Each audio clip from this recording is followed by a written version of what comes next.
Hello, नमस्कार. All exam कट्टा या ऑनलाईन प्लॅटफॉर्मवर भविष्यातील सर्व प्राध्यापकांचं सहर्ष स्वागत. बघा, आपण मागचा जो आढावा घेतला, कारण आपल्या लाईव्ह लेक्चरला मागच्या 15 दिवसापासून सुट्ट्या होत्या. आपण त्या सर्वांनी म्हणजे त्या सुट्ट्यामध्ये देखील अभ्यास केला असेल असं गृहीत धरून आपण जर पाहिलं तर मागच्या लेक्चरमध्ये आपण कुठपर्यंत आलो होतो, तर चौथा जो घटक आहे त्याच्यामधील जी समकालीन प्रवाह, साधारणतः मराठी संदर्भातील 1990च्या दशकापासून पुढे मराठी भाषा कशा पद्धतीनं विकसित होत गेली किंवा त्यामध्ये नवनवीन कोणकोणते प्रवाह आलेले आहेत त्यावर आपण चर्चा करत होतो. तिथपर्यंत आपण चर्चा केली होती. आज आपण त्याच्या पुढे जाणार आहोत.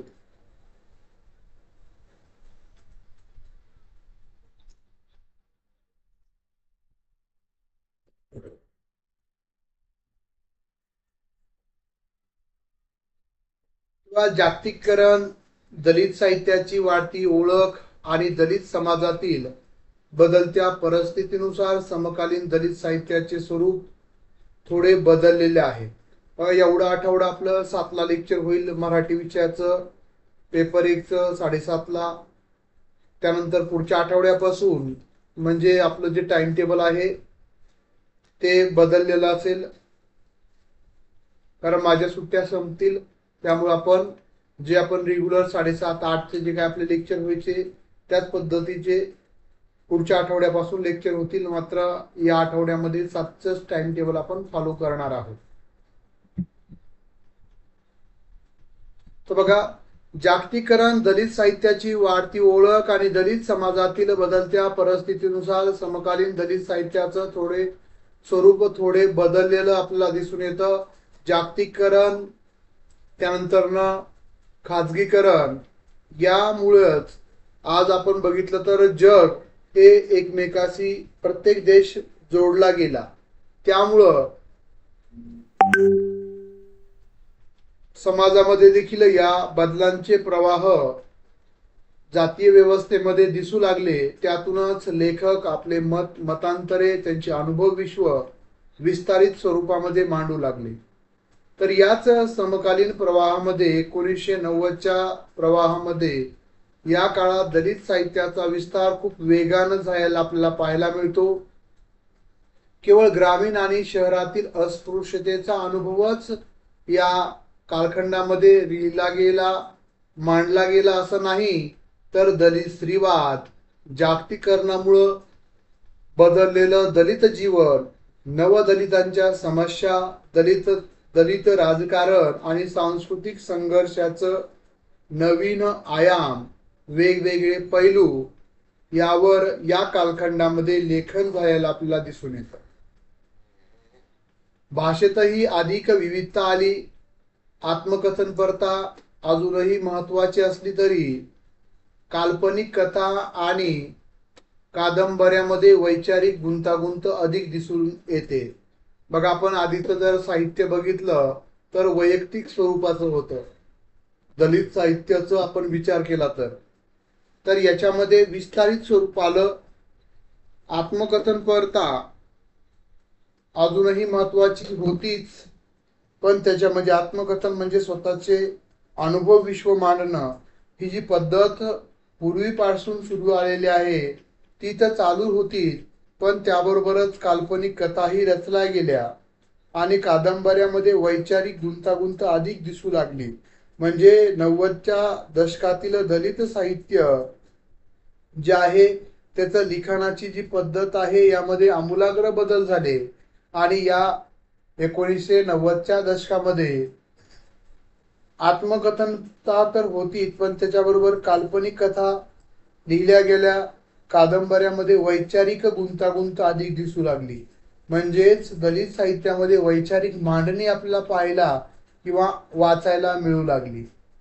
उदाहरण सांगायचं झालं तर बघा, नवीन पिढीचे कवी दलित अस्मिता, समकालीन समस्यावर लिहित आहेत. उदाहरणार्थ, काही तरुण कवी इंटरनेट आणि सोशल मीडियावर आज देखील सक्रिय आहेत. त्यानंतर कथा, शहरी दलितांच्या समस्या, शिक्षणामुळे आलेले बदल, आंतरजातीय संबंधावर आधारित कथांचे प्रमाण याच कालखंडामध्ये वाढलेलं आपल्याला दिसून येतं. कादंबरीचा जर आपण विचार केला तर शरणकुमार लिंबाळे यांची दलित ब्राह्मण कादंबरी यात दोन भिन्न संस्कृतीमधील संघर्षाचं चित्रण त्यांनी केलेलं आहे. हिंदू कादंबरीमधून त्यांनी दलित वस्तीतील जीवनाचं वेगळेपण हे त्यामध्ये चित्रित करण्याचा प्रयत्न केलेला आहे. त्यानंतर लक्ष्मण माने असतील, त्यांच्या कादंबऱ्यामध्ये भटक्या विमुक्त समाजाचे प्रश्न अधिक तीव्रतेने आणि प्रभावी पद्धतीनं मांडण्याचा प्रयत्न लक्ष्मण माने यांनी त्यांच्या साहित्य कृतीमध्ये आपला केला पाहायला मिळतो.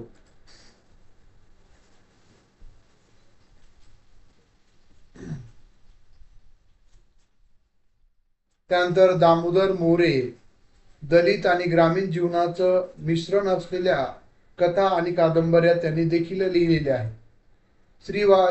दलित स्त्रीवादी साहित्य यामध्ये कथा, कविता, आत्मचरित्राच्या माध्यमातून दलित स्त्रियांचे दुहेरी शोषण, जातीच्या मुद्द्यावर आणि लिंगभेदाच्या मुद्द्यावर हे देखील त्यामध्ये मांडलेलं आहे. उदाहरणार्थ आपल्याच अभ्यासक्रमाला असणारं उर्मिला पवार यांचं आयदान हे आत्मचरित्र असेल, किंवा बेबी कांबळे यांचं जीनं आमचं, याच्यामधील पात्र किंवा याच्यामधील संवाद, याच्यामधील घटना यावर निश्चितच आपल्याला प्रश्न विचारला जाऊ शकतो. यासारख्या दलित स्त्रीवादी लेखिकांचे लेखन महत्वाचं ठरतं.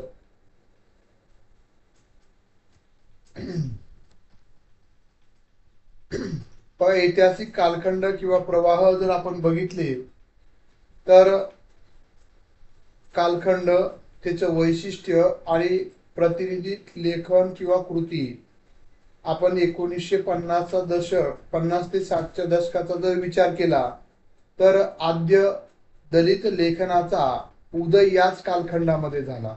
त्यामुळे आपल्याला प्रश्न विचारलेला आहे यापूर्वी देखील दलित साहित्याचा विस्तार किंवा मराठी साहित्यातील दलित साहित्याचा विस्तार कोणत्या कालखंडामध्ये झाला, तर 60चं दशक किंवा 60च्या दशकामध्ये दलित साहित्यामध्ये लिखाणाला वेग मिळाला, चालना मिळाली, ज्यामध्ये दया पवार असतील, त्यांचं बलुत, बाबूराव बागुल यांच्या कथा, त्यानंतर 1970 ते 80चं दशक, या दशकामध्ये दलित पॅथर चळवळ, विद्रोही कविता, संघटित असंतोष हे आपल्याला पाहायला मिळतं.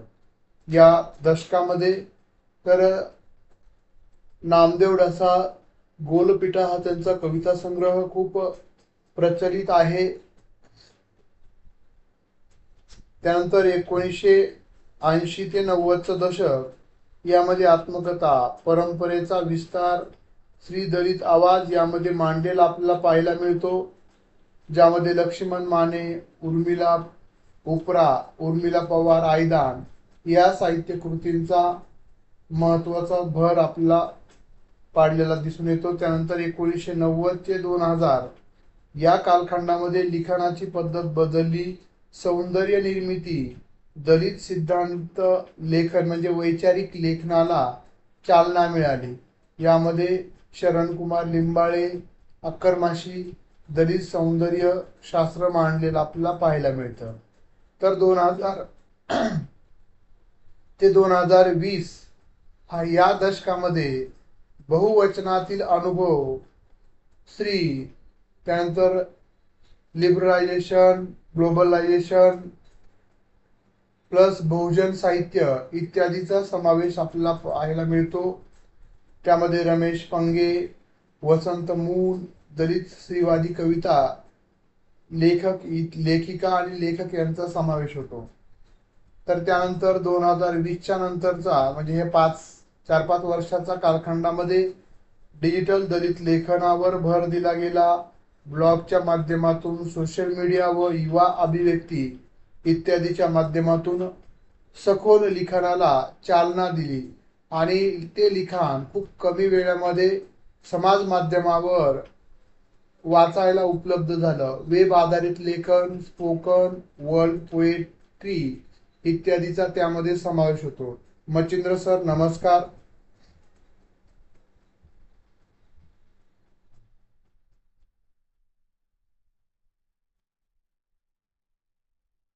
त्यानंतर बघा जीवन अनुभवधिष्ठित आणि वैचारिक कलाटणी. बघा ज्यावेळेस लेखन हे जीवनाच्या अनुभवावर आधारित असतं त्याला आपण जीवन अनुभव अधिष्ठित आणि वैचारिक कलाटणी दलित साहित्याला कशा पद्धतीनं मिळाली याचा जर आपण विचार केला तर बघा हे दोन घटक दलित साहित्याच्या इतिहासाचे आणि त्यांच्या स्वरूपाचे मर्म आहेत. कोणते? जीवन अनुभवधिष्ठित आणि वैचारिक कलाटणी. म्हणजे जे दलित साहित्य साकारलं, मांडलं, लिहिलं गेलं त्यामध्ये त्या दलित साहित्यिकांनी, लेखिकांनी आपले मत मांडले नाही तर त्यांचे अनुभव त्या ठिकाणी व्यक्त केलेले आहेत. तर त्याच्या पुढे जाऊन त्याच्या जोडीला आज आपण बघितलं तर वैचारिक मांडणी देखील केली आपल्याला पाहायला मिळते. त्यामधील पहिला मुद्दा आहे जीवन अनुभवधिष्ठित. कारण की हे काय दलित साहित्य हे काही काल्पनिक नसतं. त्यानंतर यामध्ये कोणताही भेदभाव नसतो की आपण कुणावर टीका करायची म्हणून नाही. तर हे त्यांनी जे सोसलेलं आहे, त्यांनी ज्या उपेक्षा भोगलेल्या आहेत त्या त्यामध्ये मांडण्याचा एकंदरीत प्रयत्न या दलित साहित्य कृतीमध्ये केला जातो. आता याचा अर्थ दलित साहित्य हे दलित लेखकांच्या आणि त्यांच्या समाजाच्या प्रत्यक्ष जीवनातील, बघा प्रत्यक्ष जीवनातील खूप महत्वाचं आहे, त्यांनी अनुभवलेलं प्रत्यक्ष जीवन जगण्यातील अनुभवावर आधारित असतं. आपण दया पवार असतील, त्यानंतर लक्ष्मण माने असतील, त्यानंतर आपण जर बघितलं तर जे दलित साहित्यिक आहेत त्या सर्व साहित्यिकांनी त्यांचे अनुभव मांडलेले आहेत. प्राध्यापक सोनकांबळे असतील, बरोबर आहे, उत्तम कांबळे असतील. हे अनुभव काल्पनिक नसून कठोर वास्तवाचं प्रतिबिंब असतात.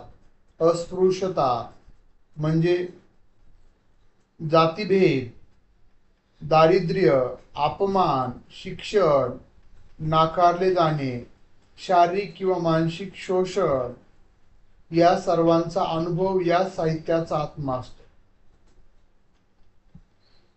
बघा या साहित्यामध्ये त्यांना अस्पृश्यता म्हणून जे सामाजिक व्यवस्थेनं त्यांना नाकारलेलं आहे ते त्यामध्ये त्यांचे अनुभव मांडलेले असतात. जातीमुळे त्यांना सोसावे लागणारे घाव त्या साहित्य कृतीमध्ये मांडलेले असतात. त्यानंतर दारिद्र्यामुळं त्यांनी जे कष्ट सहन केलं असतं ते त्यामध्ये मांडावं लागतं. अपमान सोसलेला असतो तो त्या साहित्य कृतीमध्ये लेखक मांडत असतो. शिक्षण नाकारले जाणे, शारीरिक आणि मानसिक शोषण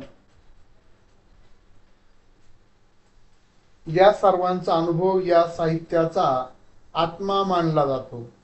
जीवन अनुभवधिष्ठित साहित्याचा आत्मा काय आहे तर त्यांचे अनुभव विश्व आहे, जे अस्पृश्यतामुळं, जातीभेदामुळं, दारिद्र्यामुळं, अपमानामुळं, शिक्षण नाकारल्यामुळं आणि शारीरिक आणि मानसिक शोषणामुळं त्यांनी ते अनुभवलेलं अनुभव हे त्या साहित्य कृतीमध्ये ते मांडत असतात.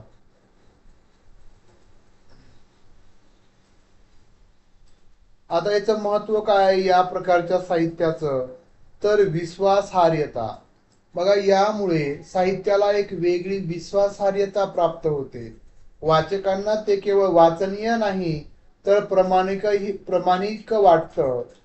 ज्यावेळेस आपण मी जात चोरली हे बाबूराव बागुल यांची साहित्य कृती वाचतो, त्यांचे अनुभव वाचतो, त्याच्यातल्या कथा वाचतो, त्यावेळेस आपल्याला समाजाने त्यांच्यावर केलेल्या उपेक्षा, त्यानंतर त्यांच्यावर केलेले अन्याय हे आपल्या देखील मनाला ठेच पोहोचतात. त्यांनी स्वतः सहन केलं असतं तर त्यांना काय वाटत असेल. वेदनांचे प्रगटीकरण, बघा, पिढ्यानपिढ्या दाबून ठेवलेल्या वेदना आणि भावनांना या साहित्य कृतीच्या माध्यमातून वाचा फुटते, मांडलं जातं. त्यामुळं त्याचं सामाजिकरण होतं. वास्तवतावादी चित्रण, समाजातील क्रूरता, न दिसणारे वास्तव या लेखनातून समोर येतो, जगासमोर येतं. आपलं उदाहरण सांगायचं असं तर दया पवार यांचं बलूत लहानपणापासूनच अनुभवावे लागलेले जातीभेदाचे चटके, सामाजिक बहिष्कार असेल आणि शिक्षणासाठी केलेला संघर्ष असेल, हे सर्व त्यांच्या प्रत्यक्ष जीवनातून अनुभव अनुभवातून आलेलं आहे, मांडलेलं आहे. त्यानंतर दुसरं उदाहरण लक्ष्मण माने उपरा या त्यांच्या आत्मचरित्रातून भटक्या विमुक्त समाजाचा जीवन संघर्ष, त्यांच्यावरील गुन्हेगारीचा शिक्का आणि त्यांना मुख्य प्रवाहापासून बाहेर ठेवले जाणे, हे लेखकाच्या स्वतःच्या अनुभवातून त्यांनी त्या साहित्यकृतीमध्ये रेखाटलेलं आपल्याला पाहायला मिळतं. त्यानंतर काही कविता, अनेक दलित कवी त्यांच्या कवितेमधून दैनंदिन जीवनातील अपमानाचे किंवा प्रतिकारांचे प्रसंग थेट मांडताना आपल्याला दिसतात, जे त्यांच्या अनुभवावर आधारित असतात. आणि दुसरा मुद्दा आहे वैचारिक कलाटणी. आपण पहिला बघितलं अनुभवधिष्ठित, म्हणजे दलित साहित्य हे पूर्णतः अनुभवावर आधारित असतं. त्यांनी स्वतः सोसलेले वेदना, प्रसंग हे त्या साहित्यकृतीमध्ये मांडलेले असतात. आणि दुसरं आहे ते वैचारिक कलाटणी.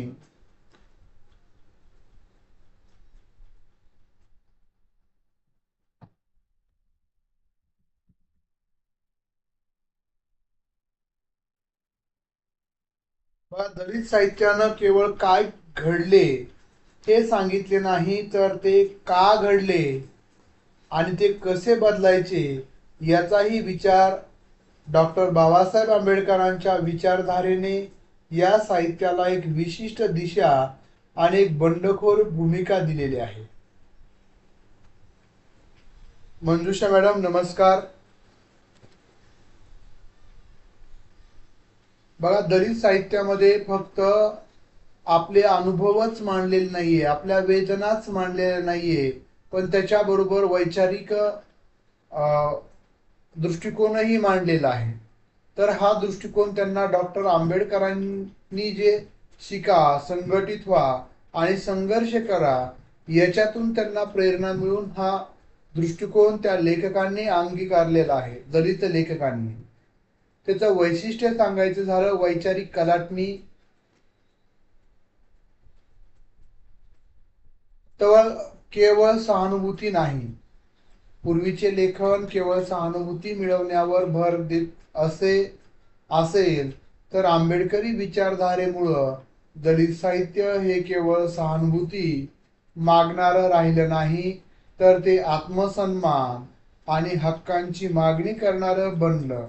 म्हणजे बघा, हे जे दलित साहित्य आहे ते पूर्वी कसं होतं, तर सहानुभूती की बाबा आपण दलित आहोत, आपण मागासलेलो आहोत, आम्हाला पुढे जायचं आहे, आमच्यावर अन्याय झालेला आहे, आमचा सहानुभूतीपूर्वक आपण विचार करावा, या भावनेतून ते लिखाण लिहिलं गेलं होतं. पण त्याच्या पुढे जाऊन आंबेडकरी विचारधारेमुळं दलित साहित्य हे केवळ सहानुभूती मागणारं राहिलं नाही, तर आम्हाला आत्मसन्मान आणि हक्काची मागणी करणारं साहित्य बनलं या वैचारिक कलाटणीमुळं. त्यामध्ये विद्रोहाचा स्वीकार, पारंपरिक समाजव्यवस्थेला, तिच्या मूल्यांना आणि शोषणाला थेट नकार देण्याची भूमिका स्वीकारली गेली याच साहित्याच्या माध्यमातून. त्यानंतर बुद्ध आणि आंबेडकर आदर्श, पारंपरिक देवतांना नाकारून बुद्ध आणि डॉक्टर आंबेडकर हे दलित समाजाचं आदर्श आणि मार्गदर्शक बनलेलं आपल्याला पाहायला मिळतं. त्याबरोबरच सामाजिक परिवर्तनाचा उद्देश, साहित्याचा उद्देश केवळ मनोरंजन नसून सामाजिक न्याय आणि समतेची स्थापना करणे हा बनलेला आपल्याला पाहायला मिळतो. म्हणजेच सामाजिक परिवर्तन म्हणजे आपण जे एक 20 वर्षा पूर्वी किंवा 30 वर्षापूर्वीची ग्रामीण दलित समाज होता आणि आताचा दलित समाज याच्यामध्ये खूप फरक झालेला आपल्याला दिसून येतो. तर यातच जनजागृतीमुळं, याच विद्रोही स्वरूपामुळं, उदाहरणार्थ नामदेव ढसा यांचं बोलपिटा त्यांच्या कवितामध्ये व्यवस्थेविरुद्धचा तीव्र राग, प्रस्थापित मूल्यांना आव्हान आणि क्रांतिकारी बदलाची हाक स्पष्टपणे दिलेली आपल्याला दिसून येते. हे फक्त केवळ अनुभवाचं कथन नसून त्यावर आधारित एक वैचारिक भूमिकाही त्यामध्ये मांडलेली आपल्याला दिसून येते. त्यानंतर बाबूराव बागुल यांच्या कथा, त्यांच्या कथामधील दलित पात्रे केवळ पीडित नसतात, तर ती अन्यायाविरुद्ध आवाज उठवणारी, प्रतिकार करणारी आणि आत्मसन्मानासाठी लढणारी असतात. हे आंबेडकरी विचारांचे प्रतिबिंब आहे असंच आपल्याला म्हणावं लागेल. त्यानंतर वामन निंबाळकर यांची बुद्धगीते, यात गौतम बुद्ध म्हणजे बौद्ध धर्माच्या समतावादी विचारांची मांडणी मांडलेली आहे. त्यातून दलित समाजाला मिळालेली नवी दृष्टी हीच त्या गीतातून स्पष्ट होते.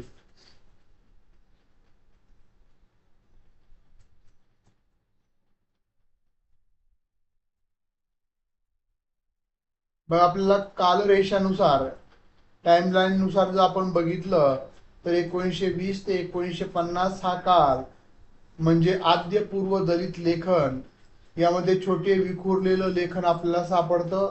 मात्र 1960 ते 1980 या दशकामध्ये दलित साहित्य चळवळ खोडा म्हणजे दलित पॅथर, आंबेडकरी विचार, आत्मचरित्रे, कविता, कथांचा स्फोट झालेला आपल्याला पाहायला मिळतो.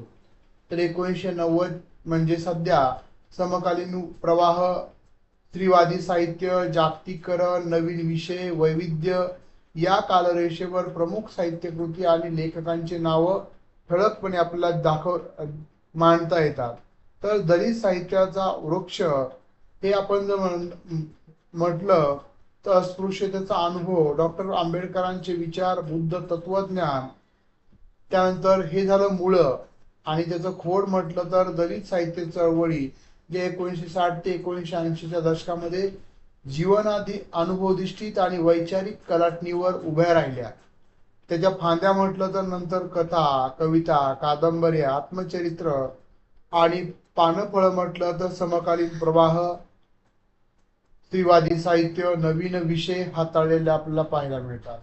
दलित साहित्याचा प्रतिकार चक्र, ज्यामध्ये अस्पृश्यतेचा अनुभव, वेदना, त्यावर प्रतिक्रिया, आक्रोश, प्रेरणा, आंबेडकरी विचार आणि बुद्ध अभिव्यक्ती म्हणजे कविता, कथा, आत्मचरित्र आणि विद्रोही सूर याच्यातून त्या मांडलेल्या आहेत.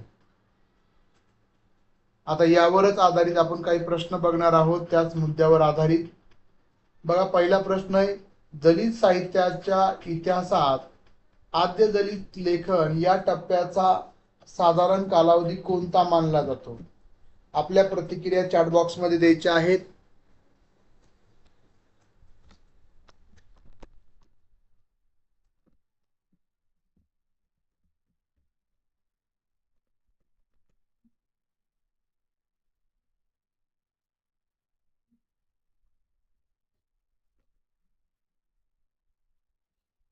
दलित साहित्याच्या इतिहासात आद्य दलित लेखन या टप्प्याचा साधारण कालावधी कोणता मानला जातो?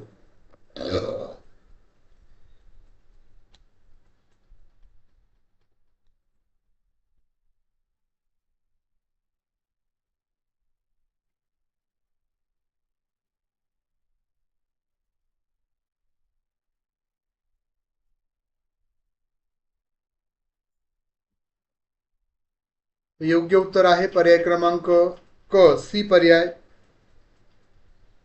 ज्योत्स्ना मॅडम, मचिंद्र सर, मंजुषा मॅडम, अभिनंदन, खूप छान. तर बघा, 1920 ते 1950च्या दशकामध्ये आद्य म्हणजे सुरुवातीचा कालखंड. आद्य म्हणजे काय? पहिला, सुरुवातीचा. तर त्याचं स्पष्टीकरण बघा, आद्य दलित लेखन हा टप्पा दलित साहित्य चळवळीच्या पूर्ण उदयाचा कालखंड मानला जातो, जिथे अस्पृश्य समाजातील लेखकांनी आपल्या पद्धतीनं लेखन केलं होतं. त्यामुळे योग्य आणि अचूक उत्तर आहे पर्याय क्रमांक क. पुढचा प्रश्न, दुसरा प्रश्न, विटाळ विध्वंस हा ग्रंथ कोणी लिहिला, ज्याचा आद्य दलित लेखनात महत्वाचे स्थान मानले जातं? विटाळ विध्वंस. शिवराम जानबा कांबळे, गोपाळबाबा वलंगकर, किसानजी नारायण कांबळे, अण्णाभाऊ साठे. आपल्या प्रतिक्रिया चॅट बॉक्स मध्ये द्यायच्या आहेत.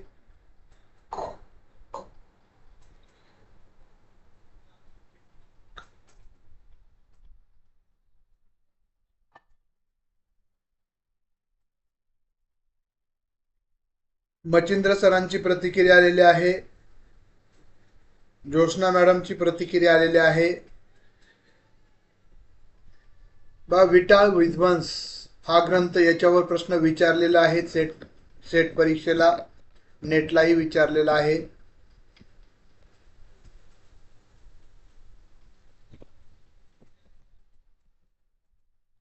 तर योग्य उत्तर आहे गोपाळबाबा वलंगकर. स्पष्टीकरण, गोपाळबाबा वलंगकर यांना महाराष्ट्रातील आद्य अस्पृश्य लेखक मानले जातात. त्यांनी 1888 मध्ये विटाळ विध्वंस हा ग्रंथ लिहिला. बघा, 19व्या शतकात लिहिलेला आहे, 20व्या शतकामध्ये नाहीये, 1888. त्यामुळे योग्य उत्तर आहे पर्याय क्रमांक बी, जे आपण सर्वांनी निवडलेला आहे. सर्वांचं अभिनंदन. पुढचा प्रश्न आहे तिसरा. दलित साहित्य चळवळीचा उदयाचा काळ कोणत्या दशकात अधिक जोर धरला? 1940च्या दशकात, 1950च्या दशकात, 1960च्या दशकात, 1990च्या दशकात.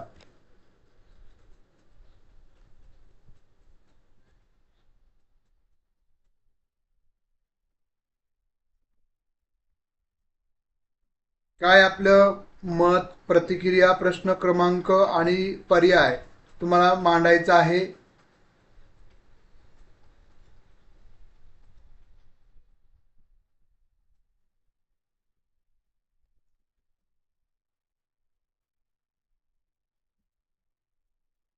मचिंद्र सरांची प्रतिक्रिया आलेली आहे. बघा, दलित साहित्य चळवळीचा उदयाचा कालखंड कोणत्या दशकात जोर धरला म्हणजे वेगानं वाढला?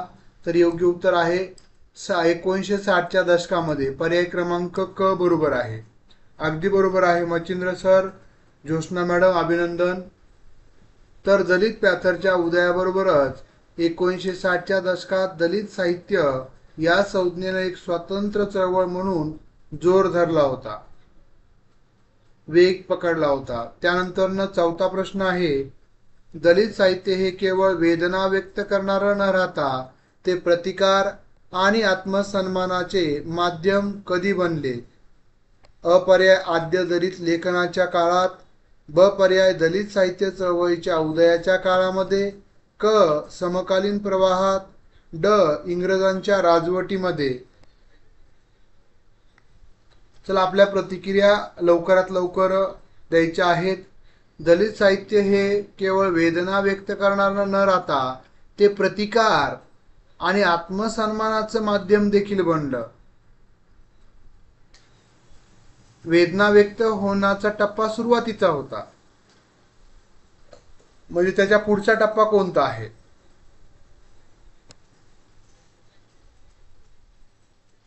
तर योग्य उत्तर आहे दलित साहित्य चळवळीच्या उदयाच्या काळामध्ये. पर्याय क्रमांक ब बरोबर आहे. आपण सर्वांचं अभिनंदन. डॉक्टर बाबासाहेब आंबेडकरांच्या विचाराने प्रेरित होऊन भारत स्वतंत्र झाल्यानंतर 1960च्या दशकात दलित साहित्याने प्रतिकार आणि आत्मसन्मानाचा सूर स्वीकारला आणि त्यातूनच दलित साहित्य खूप मोठ्या प्रमाणात निर्माण झालेलं आपल्याला पाहायला मिळतं. पुढचा प्रश्न आहे, खालीलपैकी कोणते आत्मचरित्र जीवन अनुभवधिष्ठित दलित साहित्याचं उत्कृष्ट उदाहरण आहे? श्यामची आई, ययाती, बलुतं, छावा.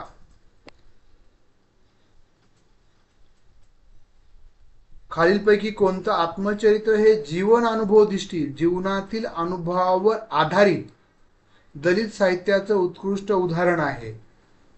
तर योग्य उत्तर काय असणार आहे पाचव्या प्रश्नाचं?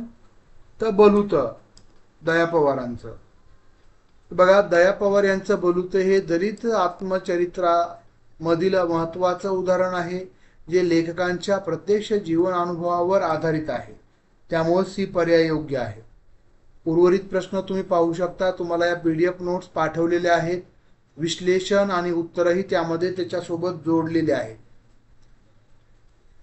त्यानंतर उद्याच्या लेक्चरमध्ये आपण त्याच्या पुढचा म्हणजे याच्या पुढचा जो दुसरा मुद्दा आहे, पुढचा साधा म्हणजे चौथ्या घटकामधील हा चौथा घटक आहे विविध साहित्य प्रवाह. हे आपण या चौथ्या घटकाच्या माध्यमातून अभ्यासत आहोत. आता 4.8 दलित साहित्य, आत्मकथने, रंगभूमी म्हणजे नाटकं आणि वैचारिक साहित्य, हा जो चौथ्या घटकातील 8वा मुद्दा आहे तो आपण उद्याच्या लेक्चरमध्ये अभ्यासणार आहोत. इथपर्यंत कोणाला काही शंका आहे, काही प्रश्न असतील तर विचारू शकता, अन्यथा आज आपण इथंच थांबूयात.